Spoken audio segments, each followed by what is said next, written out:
Hello बच्चों, कैसे हैं आप सभी। स्वागत है आप सभी का आपके अपने चैनल वाणी एजुकेशन पर, जहां हम करते हैं क्लास 10th मैथ का कंप्लीट सॉल्यूशन। और जैसा कि आप सभी को पता है कि अभी हमारा चैप्टर 12 जिसका नाम है पृष्ठीय क्षेत्रफल और आयतन कंटिन्यू चल रहा है, जिसके अंदर 12.1 का पार्ट 1 हम कंप्लीट कर चुके हैं। आज हम उसी को कंटिन्यू करेंगे। यदि आप चैनल पर नए हैं और सब पहली बार विजिट कर रहे हैं तो चैनल को सब्सक्राइब कर लीजिए और प्ले लिस्ट में जाकर आप सभी क्लासेस को देखकर अपनी तैयारी को मजबूत कर सकते हैं। तो चलिए शुरू करते हैं आज की क्लास को उसी के आगे से, क्योंकि पिछली क्लास में हम 12.1 के 5 क्वेश्चन तक कर चुके थे। हमने ये फॉर्मूलाज भी देख लिए थे, उसके आगे हम 5 क्वेश्चन तक कर चुके थे। आज हम करने वाले 6 नंबर क्वेश्चन से, तो जो कि आपको स्क्रीन पर दिखाई दे रहा है। ठीक है, तो देखिए इसमें क्या कह रहा है। वो दवा का एक कैप्सूल एक बेलन के आकार का है, जिसके दोनों सिरों पर एक एक अर्धगोला लगा हुआ है। ऐसे मान लो ये अर्धगोला, ठीक है, एक एक अर्धगोला लगा हुआ है। पूरे कैप्सूल की लंबाई 14 सेंटीमीटर है और व्यास 5 mm है। तो इसका पृष्ठीय क्षेत्रफल निकालिए। तो आधा गोला एक गोला होगा, तो एक गोले का संपूर्ण पृष्ठीय क्षेत्रफल अपने निकालेंगे। ठीक है, और साथ ही निकालेंगे बेलन का संपूर्ण पृष्ठीय क्षेत्रफल। अब ये देखो कि ये 5 है, अगर इधर से 5 है पूरा, ये भी 5 है, तो इधर इसके आधा कितना होगा 5/2, तो इधर भी कितना होगा 5/2। ठीक है, ये 5/2 और इधर भी 5/2, तो 14 में से 5 घटाए तो कितने बचेंगे हमारे पास 9। कितने बचेंगे 9। तो ये जो लंबाई है ना वो 9 होगी। क्या होगी 9, क्योंकि देखो इधर वाली ये 5/2 है इतनी सी, और इधर ये भी 5/2 है इतनी सी, और पूरी 14 है। पूरी 14 में से 5/2 कितनी होगी 5 हो गई ना। 14 में से 5 गए तो 9 आ गई। तो सबसे पहले तो अपने निकालेंगे बेलन की त्रिज्या। बेलन की त्रिज्या, व्यास अपने को 5 mm दे रखा है, तो त्रिज्या हो जाएगी 5/2 यानी कि 2.5 mm। ठीक है, फिर हम निकालेंगे बेलन की लंबाई। बेलन की लंबाई कैसे निकलेगी। पूरे 14 में से हमें माइनस करना है क्या 2.5 प्लस 2.5 यानी 14 में से 5 गए तो 9 mm। ठीक है, अर्धगोले की त्रिज्या पूरा 5 है, व्यास 5 है, तो त्रिज्या कितनी हो जाएगी 2.5 बेलन की और अर्धगोले की दोनों की बराबर रहेगी। ठीक है, अब कैप्सूल का पृष्ठीय क्षेत्रफल क्या निकालना है। कैप्सूल का पृष्ठीय क्षेत्रफल। तो सबसे पहले तो आप ये देखो कि आधा गोला एक गोला हो गया, तो एक गोले का क्या होता है 4πr² होता है। प्लस में क्या आ जाएगा बेलन का 2πrh, वक्र पृष्ठीय क्षेत्रफल हो गया 4π 2.5 की स्क्वायर प्लस 2π 2.5 और h कितना है 9। बस अब हमें इसे सोल्व करना है, तो ये हमारे पास आ जाएगा 25π प्लस 45π, यानी कि टोटल कितना हो गया 70π।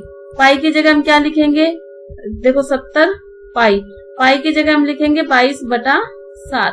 7 से ये कैंसिल 10 यानी कि 220। कितना आ गया 220 वर्ग mm। 220 वर्ग mm। पहले तो ये बताओ कि आपको कॉन्सेप्ट समझ में आया या नहीं। तो जल्दी से अगर समझ में आ गया तो कमेंट बॉक्स में यस लिख दीजिए। यदि आपको कोई भी दिक्कत आ रही है, नहीं समझ में आया, तो भी कमेंट बॉक्स में लिख के बताइए। तब तक हम चलते हैं नेक्स्ट क्वेश्चन पर। नेक्स्ट क्वेश्चन देखिए क्या है। कोई तंबू एक बेलन के आकार का है। कोई तंबू है कैसे आकार का है, बेलन के आकार का है। ठीक है, जिस पर एक शंकु अध्यारोपित है। इस पर हमने क्या लगा दिया एक शंकु। यदि बेलनाकार भाग की ऊंचाई 2.1 मीटर है और व्यास 4 है। व्यास कितना है 4। ठीक है, पूरा 4 है, तो व्यास 4 है, 4 मीटर है, तो त्रिज्या कितनी हो जाएगी, व्यास की आधी होती है यानी कि 2 मीटर। ठीक है, इतना याद रहेगा त्रिज्या तो दोनों के लिए ही, चाहे शंकु की बात करें चाहे बेलन की बात करें। यदि शंकु की तिर्यक ऊंचाई यानी कि 2.8, एल का मान कितना दे रखा है 2.8 मीटर। तंबू बनाने के लिए प्रयुक्त कैनवास का क्षेत्रफल ज्ञात कीजिए। मतलब आप लोगों को संपूर्ण पृष्ठीय क्षेत्रफल निकालना है, किसका, आकृति का। तो इसमें 2 आकृतियां हैं हमारे पास। एक तो है शंकु का वक्र पृष्ठीय क्षेत्रफल, शंकु का वक्र पृष्ठीय क्षेत्रफल प्लस बेलन का वक्र पृष्ठीय क्षेत्रफल। शंकु और बेलन का वक्र पृष्ठीय क्षेत्रफल। ठीक है, शंकु का सूत्र क्या होता है वक्र पृष्ठीय क्षेत्र पाई आर एल, और बेलन का क्या होता है 2 पाई आर एच। तो हम यहाँ से क्या करते हैं, जो एक जैसा है ना पाई आर, उसे तो हमने निकाल लिया बाहर। अब बच गया एल प्लस में 2h, तो पाई की जगह 22/7, और आर कितना है 2, दोनों के लिए सेम ही है आर। ठीक है, और एल कितना है 2.8, और ऊंचाई कितनी है 4.2।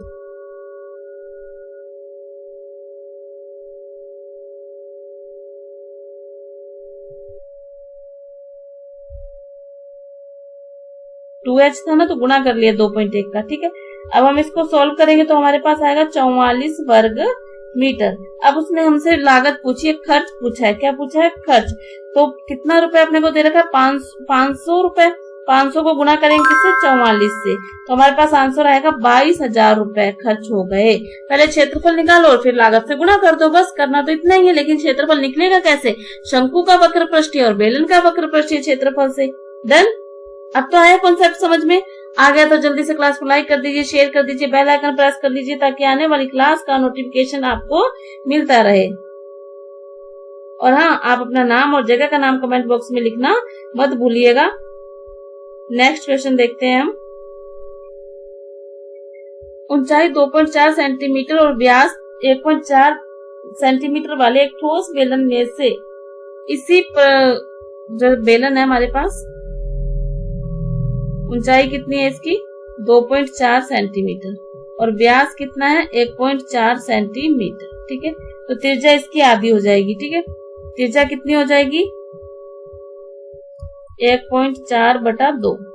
ठीक है, एक शंकु हमने काट लिया, इसी व्यास वाला एक शंकु, इसी समान ऊंचाई और इसी व्यास वाला एक शंकु हमने काट लिया। तो शेष बचे ठोस का निकटतम वर्ग सेंटीमीटर पृष्ठीय क्षेत्रफल ज्ञात कीजिए। तो हमें पृष्ठ क्षेत्रफल निकालना है किसका? बेलन का और शंकु का। बेलन का पृष्ठीय क्षेत्रफल, पहले देखो संपूर्ण पृष्ठीय क्षेत्रफल कैसे निकलेगा। बेलन का संपूर्ण पृष्ठीय क्षेत्रफल प्लस शंकु का संपूर्ण पृष्ठीय क्षेत्रफल, बेलन का वक्र पृष्ठीय क्षेत्रफल, बेलन का वक्र पृष्ठीय क्षेत्रफल। ठीक है, शंकु का पृष्ठीय क्षेत्रफल प्लस बेलन का आधार, बेलन का आधार। देखो जब अपने बेलन का निकालेंगे तो पहले यही निकलेगा। ठीक है, फिर शंकु का निकालेंगे तो यही निकलेगा, तो साथ में ये भी तो चाहिए ना साथ में अपने को।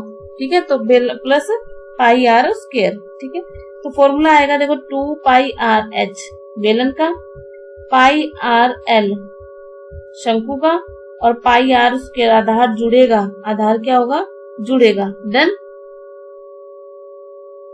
क्योंकि अपने वक्र पृष्ठीय क्षेत्रफल की बात की है और उसमें संपूर्ण पृष्ठीय क्षेत्रफल निकालना है अपने को। ठीक है, अब हम वैल्यू पुट करेंगे 2 गुणा 22/7, आर को भाग देंगे तो 0.7 आएगा। कितना आएगा? 0.7। लेकिन हमने एल तो निकाला ही नहीं। एल का फॉर्मूला क्या होता है? आर स्क्वायर प्लस में एच स्क्वायर। ये फॉर्मूला मैंने कहा था याद करने के लिए। तो आर यानी 0.7 का स्क्वायर प्लस 2.4 का स्क्वायर, 7 का स्क्वायर 0.49 प्लस 5.76 का वर्गमूल। अब इनको जोड़ेंगे तो 6.25 इसका वर्गमूल, तो वर्गमूल कितना आएगा 2.5, यानी एल का मान हमारे पास 2.5 आएगा। पहले ये निकालना पड़ेगा। ठीक है, तो 2.5 ये अलग सॉल्व होएगा, प्लस पाई 22/7, आर का मान 0.7 और एल का मान 2.5 ये अलग सॉल्व होएगा, प्लस 22/7 0.7 का स्क्वायर। इन सब का हमें कैलकुलेशन करना है। कैलकुलेशन करने के बाद आपके पास उत्तर आएगा 17.60। कितना आएगा? 17.60। ठीक है, गुणा भाग आपको करना है। देखो गुणा भाग तो आपको करना ही पड़ेगा। डन। चलिए नेक्स्ट क्वेश्चन देखें। आ जाइए नेक्स्ट क्वेश्चन पर। ठीक है, ये क्वेश्चन अपने को दे रखा है। इसमें से क्या है, त्रिज्या तो 3.5 दे रखी है। तो इस वस्तु का संपूर्ण पृष्ठीय क्षेत्रफल ज्ञात। बेलन की ऊंचाई अपने को 10 सेंटीमीटर दे रखी है और त्रिज्या 3.5। ठीक है, अर्धगोला भी है तो अर्धगोले की त्रिज्या भी 3.5 ही निकलेगी। ठीक है, और दोनों अर्धगोले हैं तो आधा आधा कितना हो गया 1, आधा आधा कितना हो गया 1। संपूर्ण पृष्ठीय क्षेत्रफल क्या आएगा, बेलन का पृष्ठीय क्षेत्रफल प्लस गोले का पृष्ठीय क्षेत्रफल। गोला मैंने इसलिए लिखा है, अर्धगोला नहीं लिखा क्योंकि दो गोले हैं ना, एक ऊपर एक नीचे, तो वो आधा आधा 1 हो गया। ठीक है, 2 pi r h plus 4 pi r square, 2 गुणा इसमें से जो भी कॉमन है पाई तो बाहर निकाल लो, है ना, एक बार ऐसे रहने दो। देखो 2 पाई गुणा 3.5 गुणा 10, ठीक है, प्लस 4 पाई गुणा 3.5 गुणा 3.5। ठीक है, पहले वाले को सॉल्व करेंगे तो आएगा 70 पाई, दूसरे को सॉल्व करेंगे तो 49 पाई, बराबर कितना हो गया 119 पाई। पाई का मान कितना होता है 22 बटा 119 गुना 22 बटा 7। ठीक है, 17 से कट जाएगा ये। ठीक है, 17 गुणा 22 कितना आ गया 374 वर्ग सेंटीमीटर। कितना आ गया 374 वर्ग सेंटीमीटर। डन हो जाएगा। तो ये आपके क्वेश्चंस थे, बचे हुए क्वेश्चंस थे। यदि आपको इन क्वेश्चन में कोई भी दिक्कत लगती है, कहीं भी समझ में नहीं आता है, तो आप मुझे बता सकते हैं, मैं उसके लिए आपके लिए क्लास लेकर आऊंगी। लेकिन जब आप बताएंगे और अपना नाम और जगह का नाम कमेंट बॉक्स में जरूर लिखेंगे।